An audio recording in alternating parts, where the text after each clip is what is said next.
Alors bonjour et bienvenue pour ce troisième épisode de Bulldoze Hebdo. Je suis François Trécal, le fondateur de Bulldoze.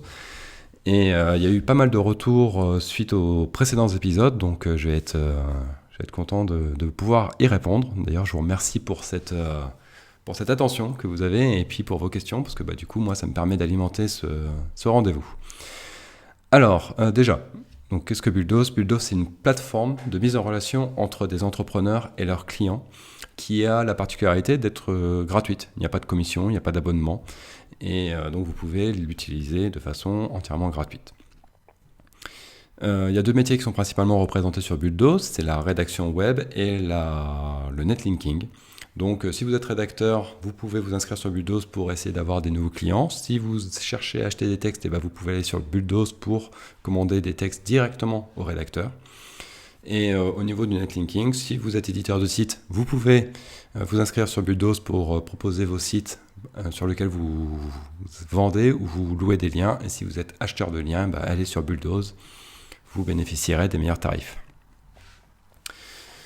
Donc, dans ce troisième épisode, on va évoquer 6 points principalement. Les questions inattendues, parce que oui, des fois, vous posez des questions un peu bizarres. Il n'y a pas grand-chose à voir avec Bulldoze, mais bon, voilà, je vois que ça vous intéresse, donc je vais vous donner des réponses. Vous saurez tout. Donc, je vais refaire un petit point sur la différence des prix entre l'Afrique et les pays africains et la France, parce que y en a, j'en ai parlé la semaine dernière, et il y en a qui ont été sensibles à cette question, et donc qui ont demandé des compléments d'information. Donc je vais vous les donner. Je parlerai également des derniers développements que j'ai fait cette semaine. Je vous donnerai quelques trucs pour communiquer comme il faut avec vos clients, parce que j'ai eu des questions à ce sujet-là, et puis voilà, je vois qu'il y a un petit peu de... Je pense que je peux vous donner quelques astuces pour améliorer ça. Je vais vous expliquer également pourquoi Bulldoze n'est pas tiers de confiance. Donc on verra ce que c'est et pourquoi pour l'instant je ne peux pas l'être. Et il y a un auditeur qui a posé des questions au sujet de l'achat de visibilité sur Bulldoze, et je vous expliquerai que oui, c'est possible. Alors, première partie, les questions inattendues. Donc oui, vous voulez savoir des choses un peu bizarres des fois, mais bon, allez, on va y répondre. Alors, est-ce que tu te maquilles les yeux? Donc non, je ne me maquille pas les yeux, je ne mets pas de mascara, j'ai simplement des cils longs et épais. Oui, voilà, vous pouvez les regarder, voilà. Donc c'est 100% naturel, je ne me maquille pas, voilà. Pourquoi y a-t-il des câbles qui pendent au mur ici? C'est important de savoir. Donc en fait, je vais tout vous expliquer. Il faut savoir que la véranda qui est derrière moi, on l'a refaite récemment.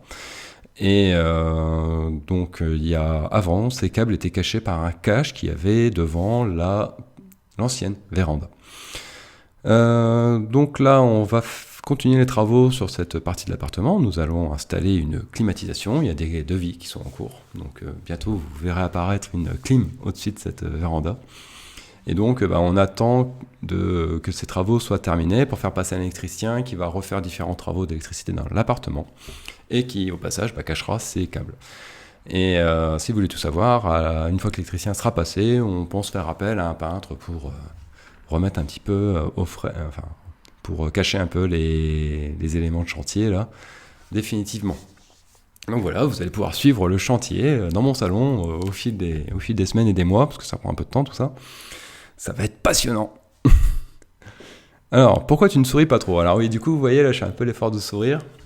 Donc, en fait, je souris pas trop parce que tous les sujets que j'ai traités au cours des semaines précédentes, c'était quand même des sujets qui n'étaient pas faciles. C'est-à-dire j'ai beaucoup parlé d'usurpation d'identité, de factures impayées, d'arnaque, voilà. Et donc, c'est pas des sujets qui prêtent vraiment à sourire. C'était des problèmes sur lesquels il fallait que je communique. C'est des problèmes que j'essaie de résoudre. Mais voilà, je veux dire, c'est des vrais problèmes. Derrière, il y a des gens qui souffrent, et qui travaillent gratuitement, qui se font avoir. Et voilà, pour eux, c'est pas marrant. Et donc, voilà, moi-même, j'étais pas d'humeur à sourire à ce moment-là. Bon, là, maintenant que je commence à mettre en place des choses pour bloquer toutes ces arnaques et puis aider les rédacteurs à se faire payer, voilà, maintenant j'ai un peu plus le moral, mais c'est vrai que il y a 2 semaines, alors qu'il y avait quelqu'un qui avait fait une grosse usurpation d'identité sur Bulldoze, j'avais pas forcément envie de sourire. Mais bon, voilà, non, je je suis un peu plus détendu et je vais pouvoir vous sourire. Donc, petit point sensible, la différence de prix entre les pays africains et la France. Donc, parce qu'en fait, j'ai dit la semaine dernière que pour avoir un texte de test sur Bulldoze, si vous commandez en France, ça va vous coûter entre 25 et 60 euros, et si vous commandez à un pays africain, ça vous coûtera plutôt entre 5 et 10 euros. Donc là, j'insinue absolument pas qu'il y a une différence de compétences entre les rédacteurs qui sont basés en Afrique et les rédacteurs français. Ce qui va surtout changer au niveau du prix de ces rédacteurs. Alors déjà, je rappelle aussi que les prix, ce sont les rédacteurs eux-mêmes qui les définissent. C'est pas moi qui choisis les prix en fonction des pays. C'est chaque rédacteur, individuellement, qui définit son tarif. Et le fait est que lorsqu'on fait une recherche sur Bulldoze, par exemple sur le Bénin, on voit très bien que le prix moyen d'un rédacteur, ça va être entre 1 euro et 2 euros les 100 mots, en moyenne, je dis bien. Et en France, on va plutôt être une moyenne sur 5 à 10 euros par 100 mots. Évidemment, il y en a qui sont beaucoup moins chers, il y en a qui sont beaucoup plus chers, ça dépend de chacun. Mais de toute façon, chacun est libre de proposer son prix. Donc, les prix ne reflètent pas seulement la valeur des produits qui sont fournis. Ils représentent aussi, dans le prix, ça inclut des éléments tels que le loyer, par exemple. Et le fait est que, évidemment, en France ou en Afrique, les loyers, le prix des loyers ne sont pas les mêmes. Donc pour expliquer ce point précisément, j'ai rédigé un article complet sur ce sujet. Donc je vous invite à aller le lire. J'ai également fait une version audio, si vous préférez la regarder sur YouTube. Donc je vous mettrai le lien en description. Donc regardez lisez ou écoutez cet article. Vous comprendrez beaucoup mieux pourquoi il y a des telles différences de prix entre certaines régions. Et c'est pas seulement entre la France et l'Afrique. En France même, il y a des différences de prix qui sont énormes entre Paris et la province. Et voilà. Et là, je suis pas en train d'insulter les provinciaux. Je veux dire, c'est juste une réalité. Tout simplement parce que le loyer à Paris est 3 fois plus cher que dans certaines villes de province. Donc cette différence-là va se voir à un moment donné dans le prix des prestataires. Donc voilà, j'espère que cette explication permettra à certains d'être plus sereins par rapport aux différences de prix entre les différentes régions du monde. Alors, au niveau des nouveaux développements que j'ai fait cette semaine, donc j'ai corrigé un certain nombre de bugs, parce que du coup, comme je fais des nouveaux développements, ça engendre parfois des petits bugs, c'est normal. Donc c'est des bugs mineurs, ça remet pas... ça va être du mauvais affichage, ça va être... par exemple, il y avait un bug, c'était un rédacteur qui avait annulé la facture, et en fait, la facture apparaissait toujours dans son tableau de bord. Bon, dans le fait le tableau de bord continue à indiquer qu'il fallait la rédiger. Donc vous voyez, c'est pas bien méchant, c'est de l'affichage. Mais bon, du coup, ça prend quand même un peu de temps de corriger des bugs, même mineurs, parce que lorsque je corrige un bug, j'en profite toujours pour faire des développements. Par exemple, là, c'était sur le tableau de bord des tâches. J'en profite toujours pour faire des petits développements complémentaires. Et ce qui fait qu'un petit bug à corriger, finalement, ça va prendre beaucoup plus de temps, parce que j'essaie d'améliorer quelques petits points que je vois sur l'interface sur laquelle je travaille. Vous savez, c'est comme un garagiste, une fois qu'il a les mains dans le moteur, qu'il a les mains sales, et pleines de cambouis, et là il se dit, maintenant que je suis là en train de faire une vidange, je vais peut-être vérifier quelques points à droite à gauche si ça fonctionne bien. Donc là c'est un petit peu la même idée, quand je fais une correction de bug, j'en profite pour faire un petit peu de développement à côté, et du coup ça me prend beaucoup de temps. Donc du coup, plus il y aura des petites corrections de bugs, du coup, moins j'aurai de temps pour avancer sur d'autres développements. Donc c'est pour ça, là, cette semaine, j'ai travaillé sur un outil d'aide à la décision. Donc ça fait un petit peu prétentieux de dire dit comme ça. Donc en fait, c'est simplement des messages qui vont s'afficher. Donc lorsque vous allez recevoir une commande de la part d'un client, donc dans le processus de Bulldoze, le client passe commande, ensuite le prestataire accepte ou refuse de traiter cette commande. Ensuite, l'étape suivante, c'est la livraison. Une fois que le texte est livré, le client peut accepter ou refuser le travail. S'il refuse, au retour à l'envoyeur, il faut corriger. S'il accepte, le prestataire peut envoyer sa facture. Voilà, ça c'est le processus. Donc là, au niveau du processus, dans le fait d'accepter ou non de réaliser la prestation, j'ai rajouté plusieurs messages qui vont vous permettre d'avoir des informations sur la personne avec qui vous allez travailler. Donc par exemple, si vous recevez une commande de la part d'un client qui n'a jamais payé de facture via Bulldoze, eh ben, vous aurez un avertissement. Vous direz attention, cette personne n'a jamais payé de facture via Bulldoze, donc n'hésitez pas à lui demander un acompte avant de travailler avec elle, parce qu'en fait on n'a aucune information sur ses intentions. De même, si vous n'avez jamais travaillé avec ce client, bien qu'il ait déjà payé des factures à d'autres prestataires, eh ben vous aurez un avertissement. Attention, vous n'avez jamais travaillé avec ce client, demandez-lui plus d'informations, demandez-lui un acompte éventuellement. Pareil, si vous aurez un avertissement, si vous êtes en train d'accepter de faire trop de prestations alors que le client ne vous a encore jamais payé une facture. Donc là, vous aurez un avertissement. Attention, vous êtes en train de trop travailler sans avoir demandé un paiement. Donc voilà, des fois on ne se rend pas compte, on accepte, et puis finalement on se retrouve avec des centaines d'euros de prestations et qui n'ont jamais été payées. Et là, ça peut être... il faut demander son paiement à un moment donné. Il ne faut pas cumuler comme ça sans avoir reçu au moins un paiement pour vérifier que la personne puisse bien payer. Vous recevrez également un avertissement si la personne vous commande, si le client vous commande un travail, mais qu'il a une facture impayée sur Bulldoze pour vous. Donc voilà, donc je vais continuer à ajouter comme ça des messages d'information sur les clients pour que vous puissiez adapter votre réponse au statut du client.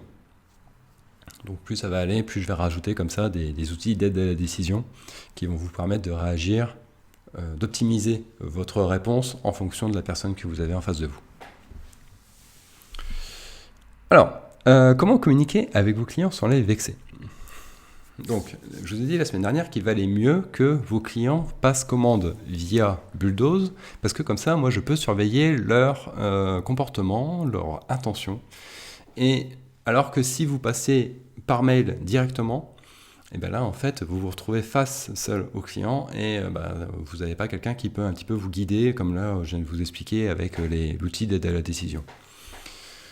Et donc là, il y a un rédacteur, suite à cette réflexion, qui m'a envoyé un mail qu'il a envoyé à son client. Donc il y a un client qui l'a contacté directement par mail et il lui a répondu qu'il fallait qu'il passe par la plateforme. Donc je vais vous lire le mail et je vais vous expliquer ce qui ne va pas et comment on pourrait faire mieux. Donc je lui ai envoyé aussi ce message. Alors, je vais mettre anonyme, c'est pas le problème, c'est pas de savoir qui c'est, on s'en fiche. Alors, bonjour. Pour des questions de sécurité et de fiabilité, il serait mieux de passer votre commande sur Bulldoze. Car ces temps-ci, nous nous faisons beaucoup arnaquer. On travaille jusqu'à 500 € et le client disparaît. Ce n'est pas que je vous insulte, mais nous devons travailler en toute quiétude. Alors moi j'ai vu ce mail-là, je l'ai lu, j'ai fait waouh. Donc, sévère.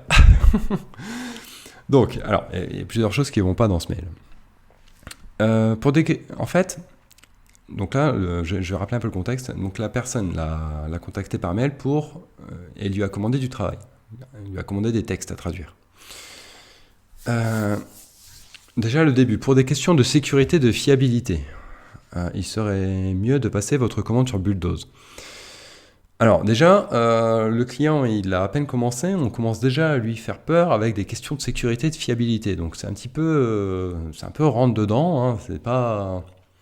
C'est comme si vous entriez dans un supermarché et puis que là le vigile il vous arrête et puis il vous dirait attendez, pour des questions de sécurité et de fiabilité, je vais vérifier votre identité. Waouh, l'accueil pas super. Donc quand on arrive dans un supermarché, on préfère qu'il y ait quelqu'un de sympa qui nous dise « Bonjour monsieur ». Voilà. Donc, essayez d'avoir la première phrase, d'être sympa. On peut parler de sécurité, on peut parler de fiabilité. Mais déjà, souhaitez le bonjour. Avoir un mot plutôt amical. Essayez d'être toujours positif dans votre façon de communiquer. Tout le monde préfère être bien accueilli avec un sourire plutôt que d'être attention, qu'est-ce que tu veux, hein. Bon. Car ces temps-ci, nous faisons beaucoup arnaquer. Bah oui, mais là, du coup, en fait, vous dites plus ou moins au client, bah voilà, est-ce que vous n'êtes pas un arnaqueur, est-ce que vous n'êtes pas un voleur?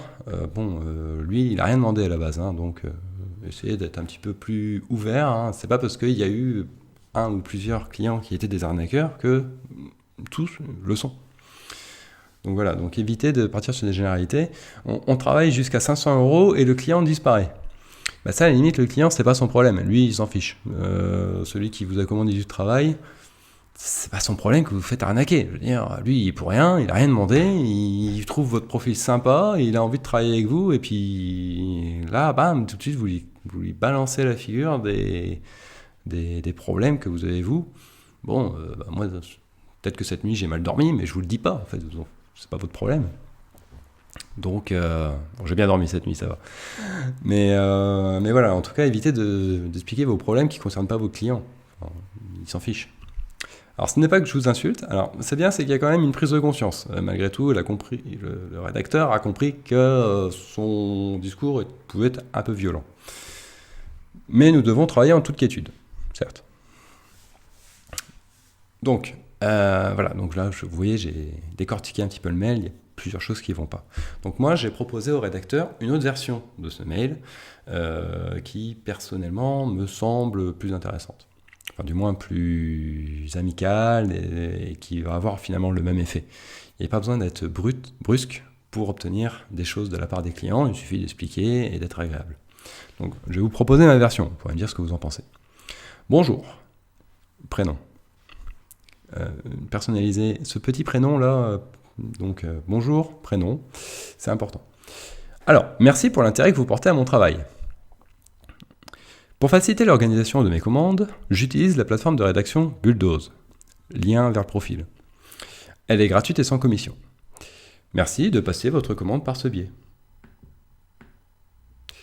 Vu que nous n'avons jamais travaillé ensemble, pouvons-nous convenir du paiement d'un acompte de 50% avant le début de travaux? Cela me permettrait de travailler sereinement sur votre projet. Cordialement, votre prénom. Alors, la grosse différence là, c'est que vous commencez par « Merci pour l'intérêt que vous portez à mon travail ». Ça, c'est quelque chose que je mets systématiquement. Il faut savoir que la personne, elle vous a choisi parmi des centaines d'autres rédacteurs, centaines d'autres prestataires. Donc, c'est vous qu'elle a choisi. Donc là, à un moment donné, il faut lui dire « Merci de vous intéresser à moi parce que finalement, vous aviez le choix ». Ça permet aussi de rappeler, quelque part, que c'est le client qui s'intéresse à vous et pas le contraire. Vous n'avez rien demandé.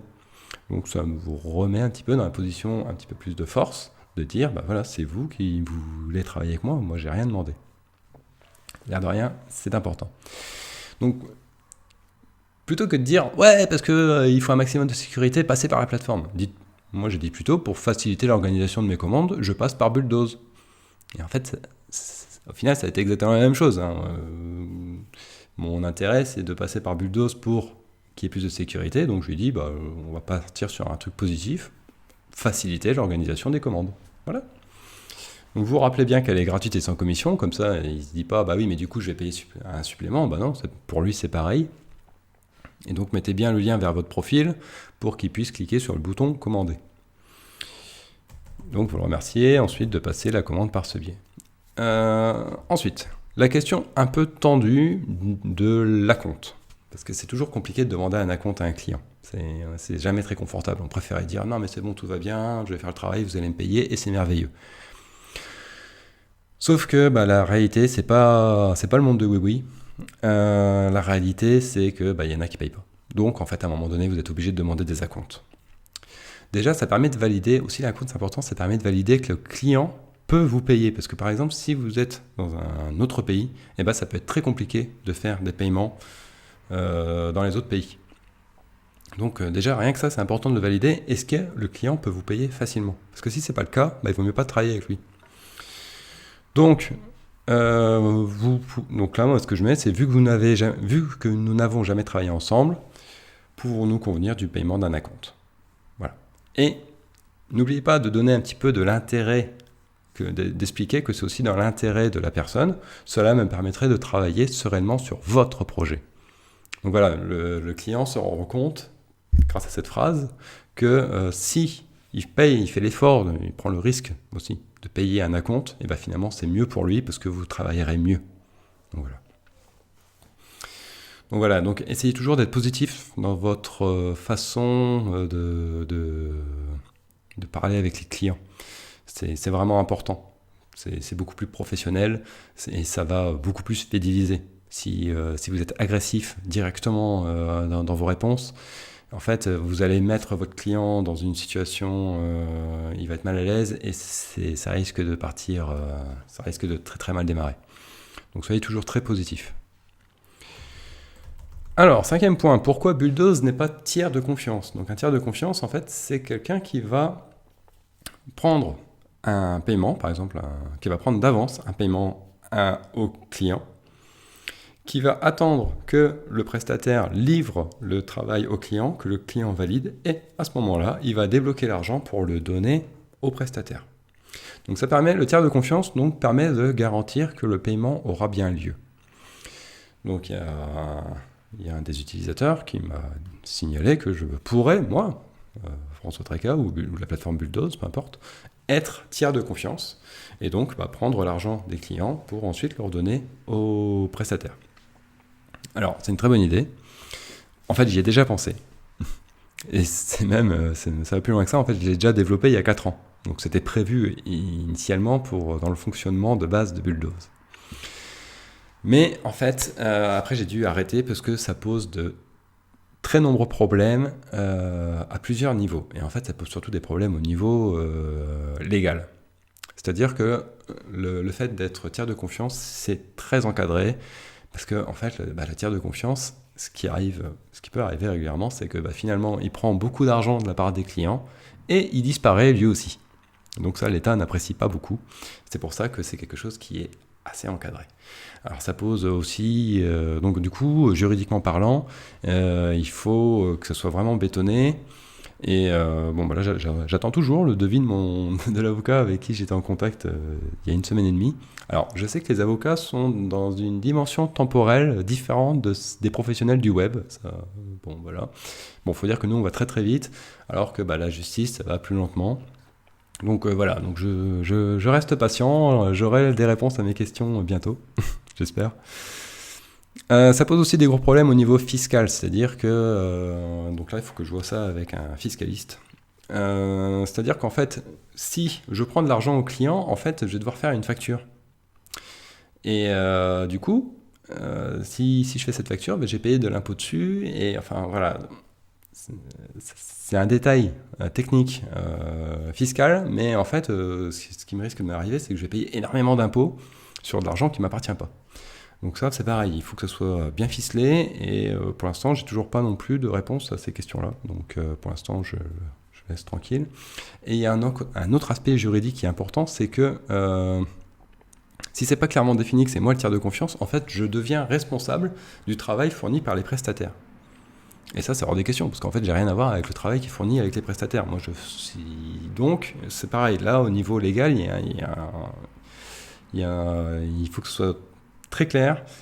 Et donc, je peux pas faire tout ça si je suis pas accompagné par des avocats, et pour l'instant, j'en ai pas. Donc en attendant, je fais pas tiers de confiance. Et aussi, il faut savoir que si je fais tiers de confiance, ça sera certainement un service qui sera payant, c'est-à-dire que je prendrai une commission parce que vous avez compris que ça implique plein de choses qui sont un peu compliquées, et du coup si vous souhaitez que je sois tiers de confiance, moi je vous demanderai de payer quelque chose, une commission.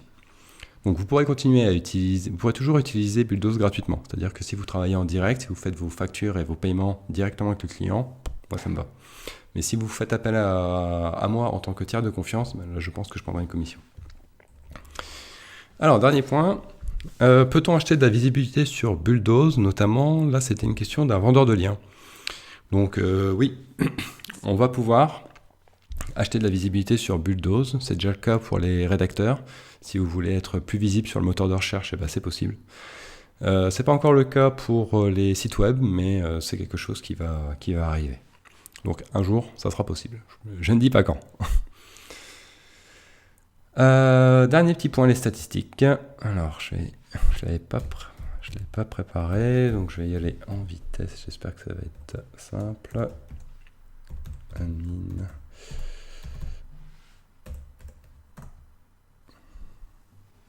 Formidable.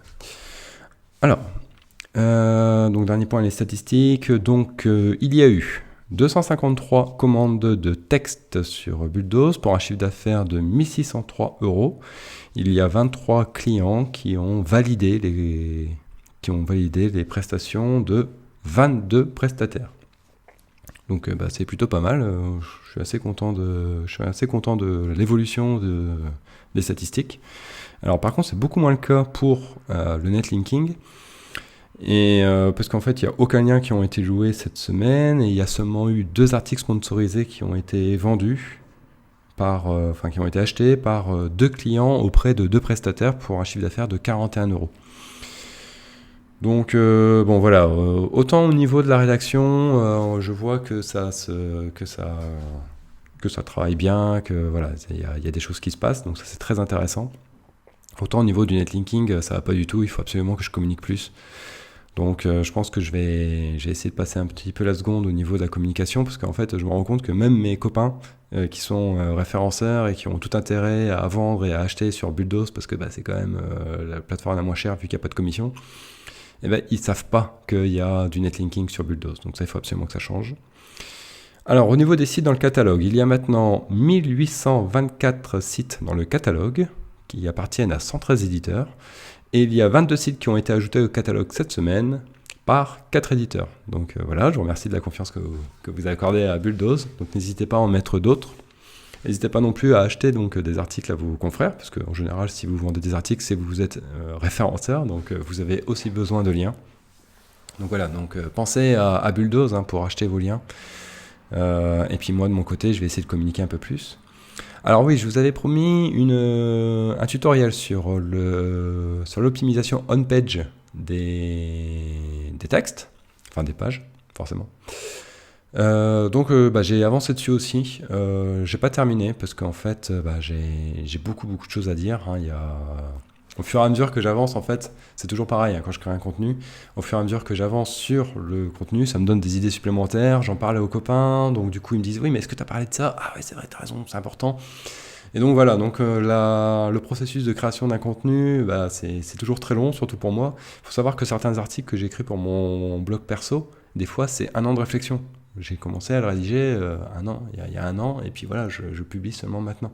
Typiquement, l'article sur les dépenses de vie agréables, c'est un article qui a nécessité plus d'1 année de réflexion. Donc voilà, donc c'est toujours un peu long, mais voilà, je travaille dessus, et puis j'espère pouvoir vous le fournir assez rapidement. Donc voilà, je vous remercie de m'avoir écouté. N'hésitez pas si vous avez des retours, si vous avez des questions, même inattendues, j'y répondrai.